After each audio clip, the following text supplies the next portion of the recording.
Now I want to talk to you about something that we cannot disconnect ourselves from.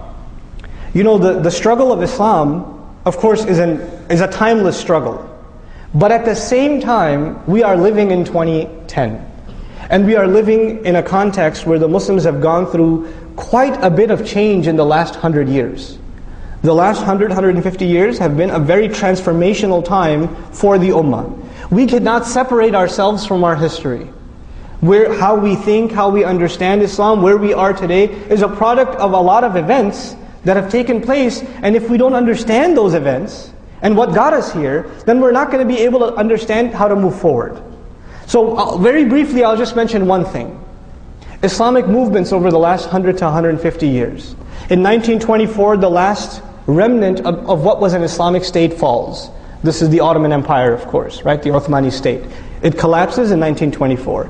Since then, you have the birth of several movements all over the world, India, the Africas, in the Arab world, that are trying to revive Islam. They're trying to bring Islam back. Right? And writers talked about how there need to be movements and groups that need to bring back, and this rhetoric started of developing an Islamic state. So pretty much every major movement in the last 100, 150 years talked about the revival of Khilafah, bringing Khilafah back, and quoting all the hadith that talk about the Khilafah, and looking at the seerah and saying, look, this is what the Messenger did, sallallahu alaihi wasallam, this is what we need to do. In other words, tying their struggle directly to the seerah of the Messenger sallallahu alaihi wasallam. Now, in one sense, that's very good, in the sense that we need to tie our struggle always to the struggle of the Messenger alaihi salatu wasalam. But in one sense, this is oversimplification. When we take lessons from the seerah, we cannot ignore the time, the place, and the changes that have taken place. So you cannot copy-paste lessons, you have to apply them very carefully. This requires a lot of detailed understanding of the time and place in which you live. And so I want to present to you something that actually one of my very dear teachers and colleagues, and to me actually an intellectual role model, who's a member of this community, Brother Bashir Ansari, wrote in Al Jazeera. He wrote an article in Al Jazeera, Al-Islamiyun bayna dawla wa la dawla. I thought it was fantastic, really. I studied it with him when I took it with me to Detroit, and I thought it was just absolutely stunning, this article. And I hope to actually get it translated and make it available to you guys. And the subject of the article was Islamists, meaning Islamic movements, caught between having a state and not having a state. Right? This idea of statehood. In other words, two things became equation. Establishment of deen equals establishment of a state. This idea was made common. If you want to establish the deen, you have to have a government. You have to have a state. I don't mean New Jersey, I mean like a government state, okay? As in statehood. So this idea is actually what he questions. And he says, what are the roots of this idea and what are the problems with this idea? First of all, most of the movements that called for a state have had no experience or idea or know-how how to run a state. What does it take to run a government? Sanitation, police, roadmaps, taxation, right? Huge bureaucracy. I mean, if you work in a big company with 500 employees plus, governments are the biggest kinds of organizations in existence. They're the most colossal organization with the most number of employees. It is a massive, massive bureaucracy. So you have a movement that says, we should have an Islamic State, we should have this and that and the other. But they don't have even close to the roadmap to what it takes to build a complex state. You cannot compare that to the life in Medina. Medina was simple, easy. These people didn't need governments and a water department and a taxation department and a municipality, and they didn't need these things. They just had simple hut homes, and they were living in tribal lives. Now they're a little bit more organized. It's a very preliminary form of a state that the Messenger established, sallallahu alaihi wasallam. For that society was very advanced, but compared to what we have now, it's very simple. So to say we're just going to go establish, say if you give these movements, let's say, you know what, we're ready to give you the state. Here, take Pakistan. Take it. You can have it. What are they going to do? How are they going to run it? Do they have the credentials to actually budget, to finance a budget, to engage in policing and things like that? They don't have the wherewithal. These are things that require a high degree of expertise. And by the way, let me tell you something else that he mentioned in the article that to me was mind-blowing. a movement. When Muslims are trying to say Muslims need to wake up and we need to stand up and we need to establish the deen, these are the kinds of things I can give in a khutbah and people might say, Takbir! Right? Everybody's going, yeah! Iqamatul deen! So movements can fire people up. They can invigorate people. They can inspire people. People can read the works of people like Maududi rahimahullah or Sayyid Qutb rahimahullah and to this day be moved. Right? And be like, or Maulana Ilyas rahimahullah. These people, they can read them and say, wow, that's amazing stuff. But tell me which country in the world today looks at its government and say, they're so awesome. I love those guys in government. You know what comes with being in government? What naturally comes with being in government? Being hated. You can't avoid it. People have a natural tendency to not be inspired, especially not be inspired by their government. And some places in the world, these groups figured it out. I'll give you an example, not because I condone them, because we need to understand the political science of this. You have a group like Hizbullah. Now there's efforts made in Lebanon to enter them into politics, right? They want to bring them into the political realm. But the leadership of Hizbullah says, no thanks, we don't want government. You know why? Because when they're outside of government, a lot of people love them. But if they enter government, what's going to happen? They're going to lose their credit. Oh, they're corrupt like all these other government politicians. You see what I'm saying? So they understand that they're more powerful outside government than they even are inside government. Now let's not just take an Arab example, let's take an American example. How much does government affect your life? On a day-to-day basis? Okay, I know you pay taxes every year. I understand that. But other than that, on a daily basis, what influence does government have on your life? The major things that are in this country, for example, the way you think about fashion, the way you think about what's success and failure, your mentality, it doesn't come from the government. It all comes from the private sector. It comes from the entertainment industry and the academia and the major corporations that are selling products to us and driving the advertising and even the medical research and all the research universities funded by private organizations. In other words, the vast majority of things that influence you on a day-to-day basis don't come from government. Where do they come from? What I like to call the private sector. They come from the private sector. If Muslims understood that, you know what we would be worried about? If you really want to take over society, you know what you should be taking over? The private sector. Open field. The Muslims haven't even begun to touch how many Muslims in media. More powerful than government today is what? The media can change the course of elections. The media can get a president impeached. The media can do crazy things. The media can say things like horrible, terrible things like, Obama's Muslim. Right? And get away with it. Media is powerful. Academia, universities shape the minds of the pillars of this society. How many Muslims in academia? How many Muslim sociologists, anthropologists, political scientists, historians? We're not present. We came to this country and we thought success is doctor, engineer. Okay, fine, you couldn't do doctor, engineer, programmer, right? IT, right? Or okay, if none of those worked out, gas station, right? This was success for us. If we make good money, if we can buy a nice house, if we can live in a nice neighborhood, we've got success. This is success for an individual, maybe. For a community, look at what, and I'm baffled by the Jewish community. I'm amazed by them. You know why? Because when they first came to this country, they were treated like we are treated now. And you know what they got themselves? You could say, oh, they're riba people, whatever. But you know what they really got themselves into? Not just financial institutions, entertainment, literature, academics, virtually any major university in the country, a significant proportion of the faculty is Jewish. That's a norm. It's normal, So they became the deep fabric of this country. So it's so much so that they're untouchable. Muslims didn't. We became skilled labor. That's all we are. Even if you're a doctor, even if you're an engineer, in the end, you're just a highly skilled worker.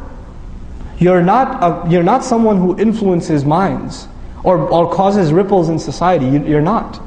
You're just a better consumer, so you buy a more expensive car. So I guess you're adding to the economy a little bit, but you're not a mover and shaker.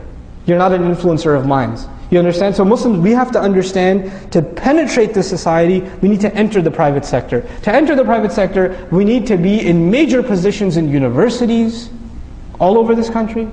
We need to be actually funding. Islamic Studies program at the University of Chicago is funded by a Jewish group. What do you think that what kind of research they're going to produce? Which Islamic Studies program at the PhD level is being funded by Muslim organizations? There's one attempt being made in Detroit I think in Troy, Michigan. And they're asking for an endowment of a couple of million, and the Muslims are struggling to come up with those money. I appreciate their effort, actually. If you're not entering into this is the game. You got to enter the game. The messenger challenges the poets. The poets of our time are the academics. You got to enter the game. We're not even in it. We're bubbled by ourselves. So this is a very big thing that we need to enter. We need to have our Muslim youth that are creative go into media studies, go into film production. This is the language of this is the poetry of our time. The thing that moved the masses in the time of the messenger was poetry. What moves us today is YouTube. Right? We need people that are actually qualified in film production, sociologists, not just psychologists, but even like historians, Muslim historians. We need them. We don't have them. These are things that become the fabric of a society. And the other thing we need is huge, massive Walmart-sized businesses. Not just run by individuals, but they're these massive organizations that are funding entire projects. So for example, I'll give you a secular example, like the Bill and Melinda Gates Foundation from Microsoft, right? They give so many endowments to schools across the country and help out and things like that. Muslims need to have institutions like that. That don't just help Muslim institutions, they help America in general. They help America at large. Why should we do this? Because then we become a fabric of this society. They can't talk about us like they do now. They talk about us now as though we're like these wild dogs let loose in the society. Literally, that's how we're talked about in the media. We're not given human dignity when we're talked about. That's not where we stand. Why not? Because we isolated ourselves. We did that to ourselves. I'll move along quickly, inshallah ta'ala. This is the last thing I'll share with you for today. Probably we'll have another session to finish this discussion. And just to, again, I know there's a lot of different things I talked about here, but again, I just want food for thought. I want us to just think about these things. And inshallah ta'ala, hopefully the purpose of a community is some people are good at some things, others are good at other things. We manage our resources and people get involved in projects that are trying to build one part of the solution, others another part of the solution. And it's all syncing and coming together cohesively. That's what we need. That's the point we need to get. How many human resource managers in our audience today? Any HR managers? Not one? We should have human resource managers. Because one thing we need at the level of Muslim community is human resource management. This is what the scholars need to be doing. This is what the reverts who've come to Islam, this is the training they need so they become awesome da'is. This is what our kids that have finished hifz need to be doing. This is what the mothers of the community need to be doing. Allocating projects to different groups and helping them build this community from the ground up. So here's the last thing I want to share with you for today, and we'll have a little bit of a QA session. I want to talk to you about something I heard at the ISNA convention that struck a chord with me. And I thought it was very powerful. It was presented by Professor Ingrid Mattson. And she talked about the difference between a cult and a community. So this is the last thing I'm sharing with you. The difference between a cult and a community. A community is a place where everybody's welcome. And diversity is appreciated. The fact that you are different is a good thing. Because it adds to the texture and the depth and the richness of the community. A cult, however, demands that everybody be exactly the same. They should talk the same, they should dress the same, they should look the same, they should act the same. It's like this uniform thing. That's a cult.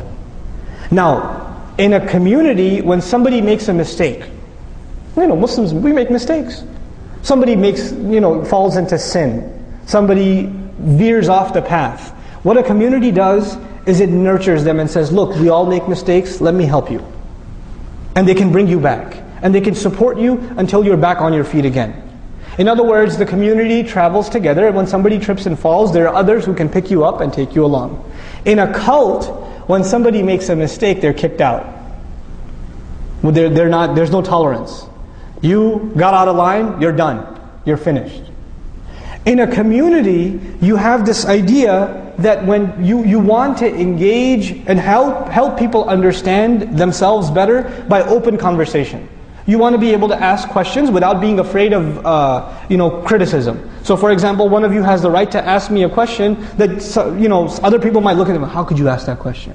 How dare you say that? No, actually you can ask a question. You shouldn't be afraid to ask questions and to get clarifications, because a community supports the idea of open communication.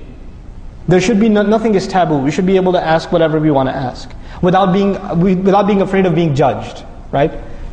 In a cult, you're not allowed to ask questions. If you ask certain questions, how dare you? You should be ashamed of yourself. Why don't you become like everybody else, a robot? Right? So this idea of keeping uniformity. And finally, in a community, you have the urge to want to not only understand ourselves, but to understand our neighbors. So we'll go over to the church, we'll go over to the fire station, we'll go over to our neighbors and invite them over to us. And we'll say, tell us about your faith, we'll tell you about ours. وَتَعَاوَنُوا عَلَى الْبِرِّ وَالتَّقْوَى. Cooperate with each other in good things and in taqwa. You can do that. You can even agree to certain things with them. So now, a community would like to reach out and to be known and to identify itself as someone who can serve others. A cult, however, hates outside communication. They want to be isolated, cut off from everybody else. And what the cult does to their members, it tells them, don't listen to anybody else, because they'll mess you up. The only way you'll stay safe is if you listen to us. We've got the right Islam. Everybody else is deviant and out, they'll put waswasa and mess up your aqidah and this and that. So don't listen to this speaker, don't go to that convention, don't go to that masjid, don't go here, don't go there, don't go there, don't go there, because it'll all be, you'll get lost. We're trying to keep you safe. Right? So the cult tries to keep its members bubbled and outside the rest. And actually I said finally, but this is the most important one, so finally. A community, one of its fundamental functions is to help the family become stronger.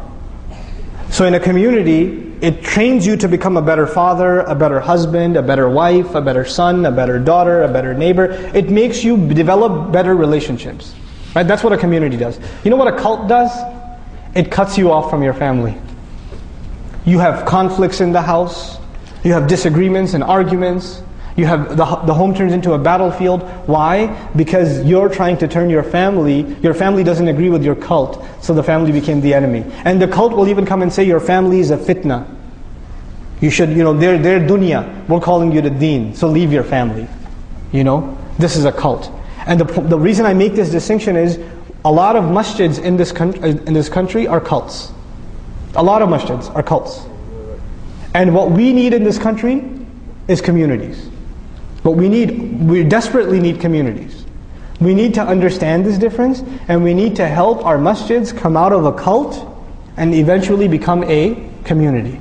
And sometimes we're in between. We're kind of in between somewhere. And we're hoping that all of our masajid, inshallah ta'ala, are healthy, functioning communities. And they don't end up becoming cults. There's a very important distinction to make, and an opportunity for us to move forward. Inshallah ta'ala, at this point I'll take written questions only, right?